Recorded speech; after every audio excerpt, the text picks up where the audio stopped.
Alors aujourd'hui, on va se concentrer sur quelques maladies qu'on va voir au potager, particulièrement sur les tomates, les pois et tout ce qui inclut la famille des cucurbitacées. Donc, on se rappelle courges, citrouilles, concombres.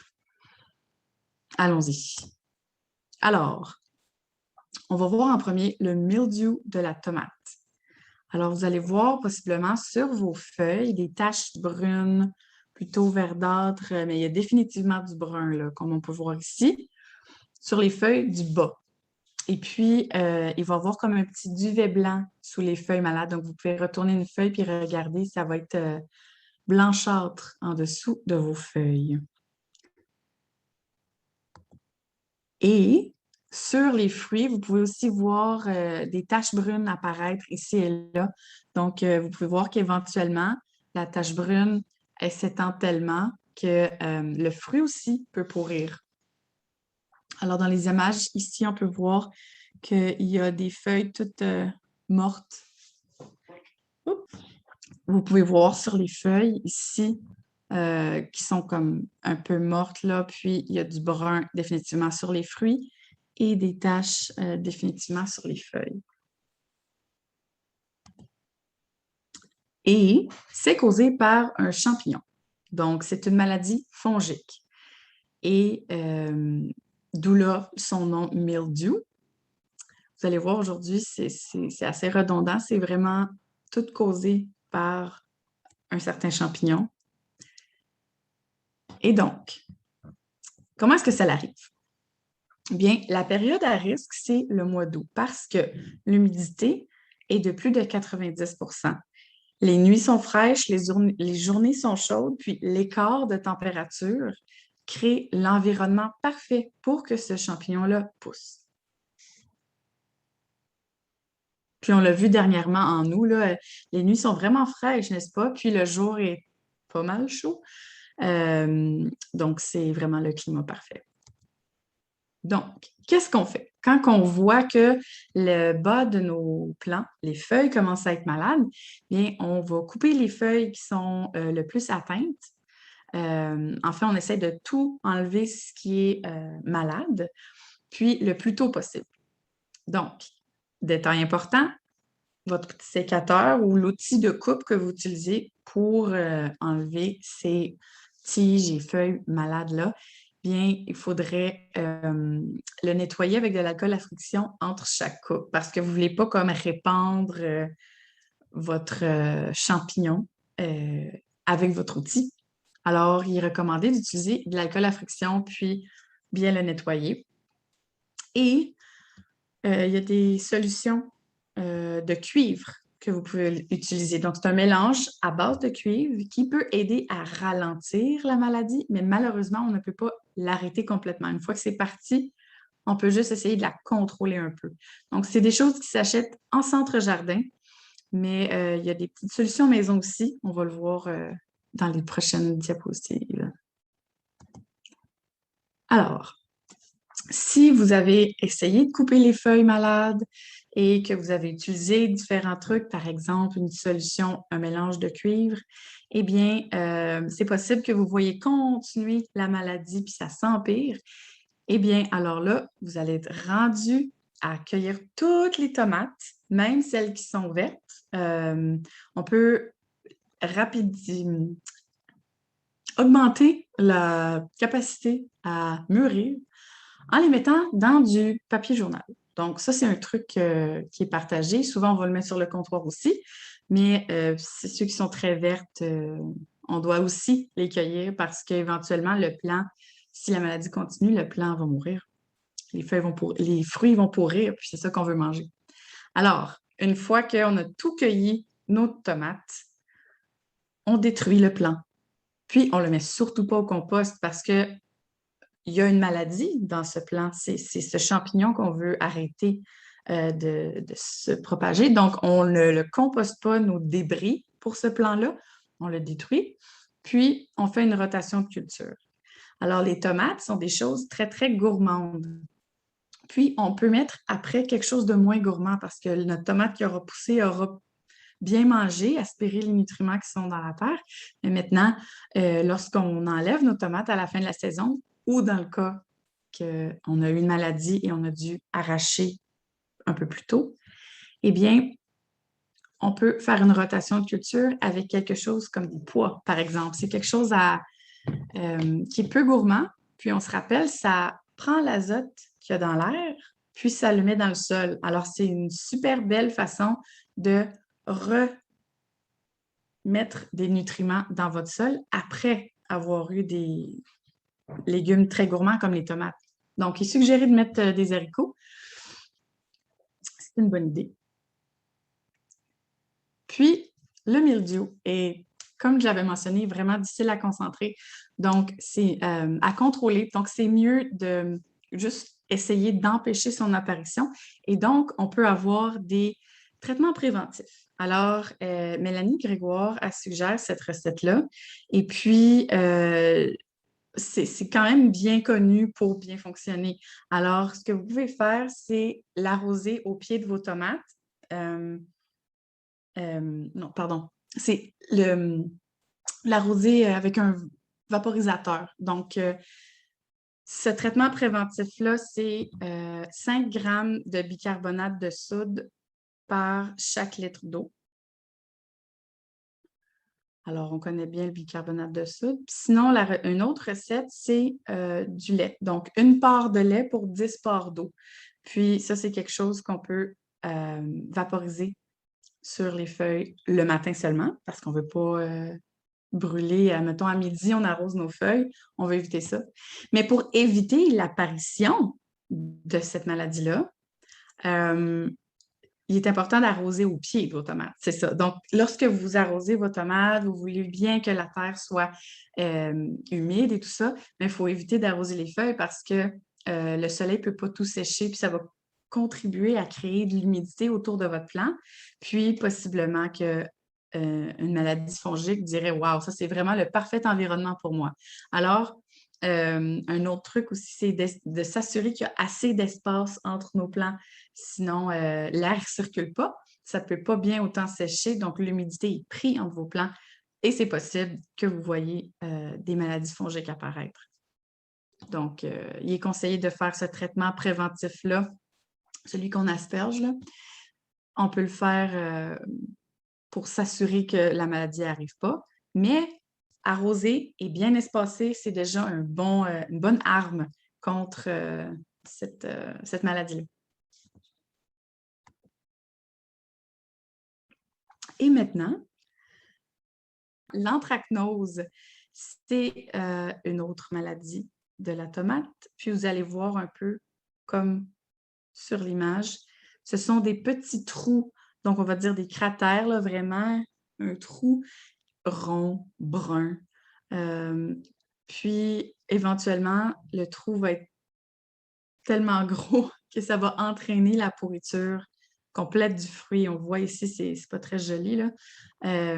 La tomate est vraiment rendue pourrie. Tu as des grosses sections pourries dessus.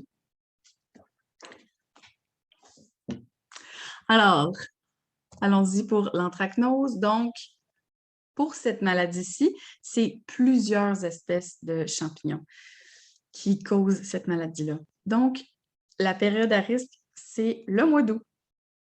Parce qu'encore, c'est la température idéale pour ces petits champignons-là. Puis, s'il y a en plus des fortes pluies, ça l'aggrave, ça rend l'environnement très, très humide. Donc, tout dépendamment où est-ce que vous étiez dernièrement, je trouve qu'il y a eu des grosses pluies. Moi, j'étais en vacances quelque temps, puis il y a eu beaucoup de pluie là où j'étais. Donc, j'imagine que les gens ont du peur, peut-être que leurs tomates soient atteintes de l'anthracnose.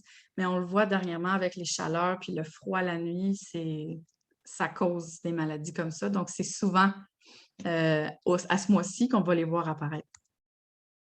Qu'est-ce qu'on fait dans ce cas-là? Bien, encore une fois, ça va être de cueillir les plants, cueillir les fruits, détruire les plants. Mais pour l'anthracnose, on ne peut pas vraiment la manger. Donc, on va juste cueillir toutes les tomates qui sont pourries et on les détruit. Donc, si on voit que la maladie continue, on arrache et on détruit le plant. Ensuite, on vaporise un traitement au soufre. C'est quelque chose qui s'achète encore une fois en centre-jardin. Et puis, on peut essayer de ralentir la progression de la maladie, mais c'est possible qu'on ait très peu de tomates parce qu'on a tout cueilli. Celles qui auraient pu être belles et rouges, mais qui étaient malades, donc on ne peut pas les manger celles-là, on doit les enlever. C'est un peu triste. Alors, comment prévenir ça? Encore une fois, on évite d'arroser le feuillage, puis on assure un bon espacement entre les plants. Donc, ça dépend vraiment de votre type de tomate, mais sur votre sachet de graines, ou même si vous avez le nom de votre espèce de tomate, vous pouvez faire une recherche sur Internet, puis savoir c'est quel espacement qui est recommandé à taille mature. Parce que quand il est tout petit, bon, on va le planter 45 cm d'un autre, ou à 60 cm d'un autre. Mais finalement, on se rend compte, oh, il est très, très gros. J'aurais peut-être pu mettre un autre pied entre mes deux plants. Donc, il faut juste faire attention à l'espacement. C'est déjà une bonne idée au début de la saison de planifier cet espace-là. Et puis, maintenant, on est rendu à la pourriture apicale. Donc, vous allez voir, comme sur l'image, il y a des taches noires qui apparaissent sous la tomate. Dans un langage plus familier, on appelle ça la maladie du cul noir. Donc, quand j'étais jeune, je ne comprenais pas ce qui se passait, je ne comprenais pas pourquoi ça s'appelait comme ça, mais là, je comprends, pourriture apicale, c'est la pointe, le bas. Donc, c'est la pourriture du bas de la tomate. Et qu'est-ce qui cause ça?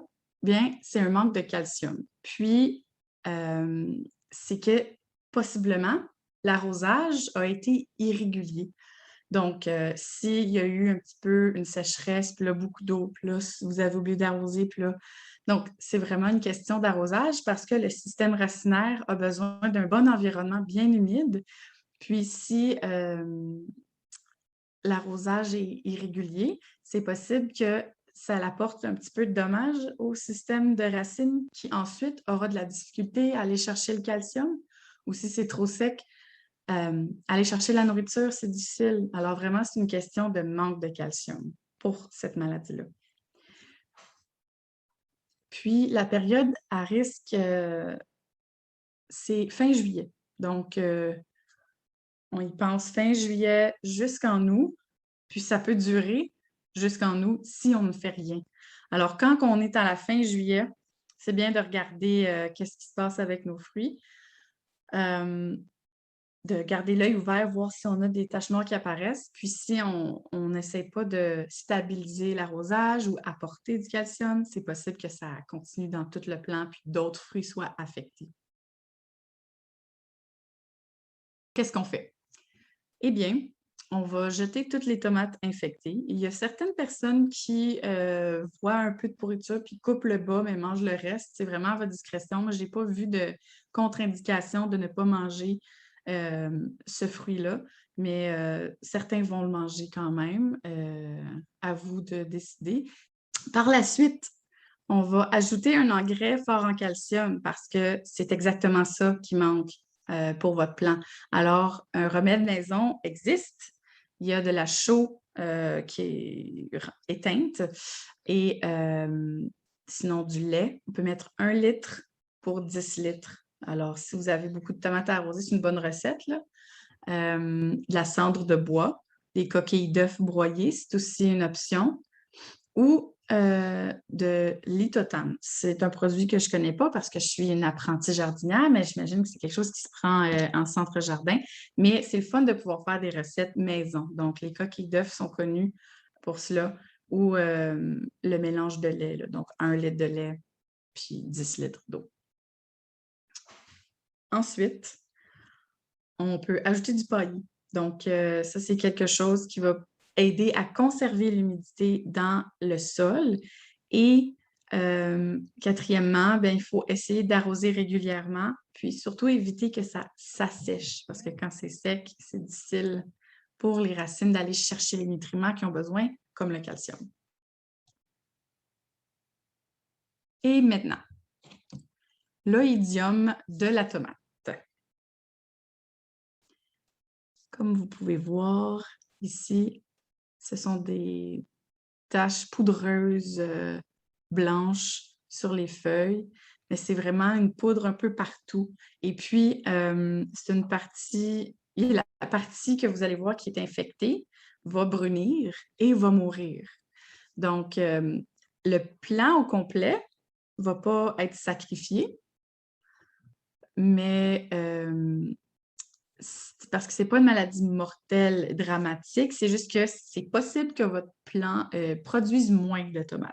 Donc, moi, je trouve ça dramatique parce que j'adore les tomates. Mais malheureusement, c'est la conséquence qui est possible. Encore une fois, c'est à cause d'un champignon. Alors, ce type de champignon-là adore l'écart de température entre le jour et la nuit. Donc, en août, c'est là que c'est plus à risque d'apparaître au potager.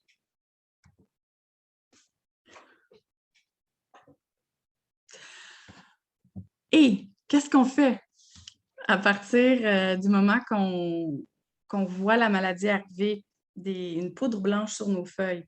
Eh bien, on peut vaporiser une solution à base de soufre pour ralentir la maladie. Ensuite, on voit comment ça progresse. Puis, quelque chose à toujours considérer, c'est de faire une rotation des cultures pour une option moins gourmande. Mais si vous mettez toujours vos tomates à la même place, puis que vous voyez des maladies apparaître, c'est parce que vous avez laissé vos tomates à la même place, puis les maladies sont comme si, ah, ben ça, c'est un super coin pour moi, donc ils sont attirés, puis aussi, ça draine les nutriments du sol parce que les tomates sont tellement gourmandes. Donc, c'est bien de faire une rotation de culture. Et en prévention, on a encore cette recette fameuse de Mélanie Grégoire, puis c'est sûr qu'on peut s'outiller autrement. On peut essayer de bien espacer nos plants pour assurer une belle circulation d'air, mais on peut aussi essayer un traitement préventif. Donc, si on sait que la maladie apparaît souvent en nous à cause de cet écart de température-là, on peut d'avance asperger avec 5 grammes de bicarbonate de soude pour 1 litre d'eau. Donc, si vous avez beaucoup de surface à arroser, vous faites plusieurs litres. Et donc, vous ajoutez un peu, si vous prenez 3 litres, bien, ça va être 3 fois les 5 grammes. Donc, il y a cette option-là avec le bicarbonate de soude. Ou sinon, il y a la recette avec le lait, une part de lait pour 10 parts d'eau. Donc, c'est pas mal 1 litre de lait pour 10 litres d'eau, par exemple. Vous avez beaucoup à arroser. Et ainsi de suite, là, si vous avez un gros jardin. Maintenant, on va sortir des tomates un peu et on va se rendre dans les pois. Alors, comme vous pouvez voir ici, c'est un peu le bas du plant qui va avoir des taches poudreuses et blanches et éventuellement jaunir.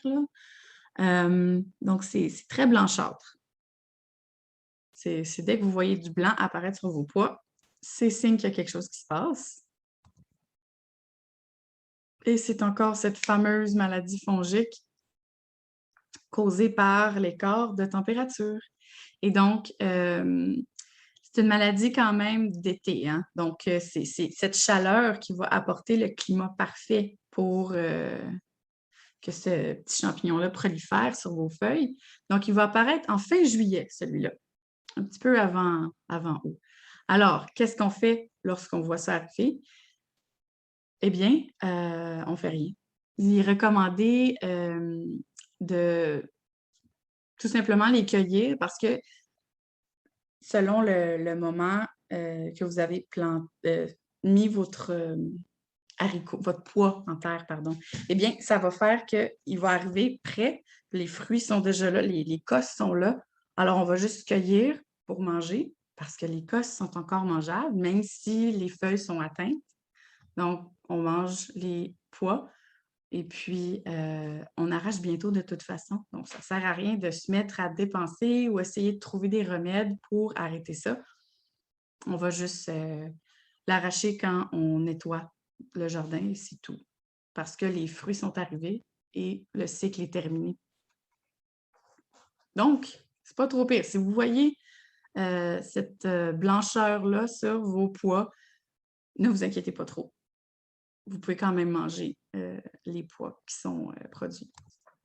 Détail important pour l'oïdium du pois, qu'on appelle aussi le blanc du pois, eh bien, il est juste important de laisser aucun débris à la fin. Là, lorsque vous avez cueilli ce que vous avez pu, puis il reste juste le feuillage tout blanc, bien, on arrache tout, puis on laisse aucun débris au sol. Donc, on ne le laisse pas pourrir sur le sol pour qu'il retourne à la terre.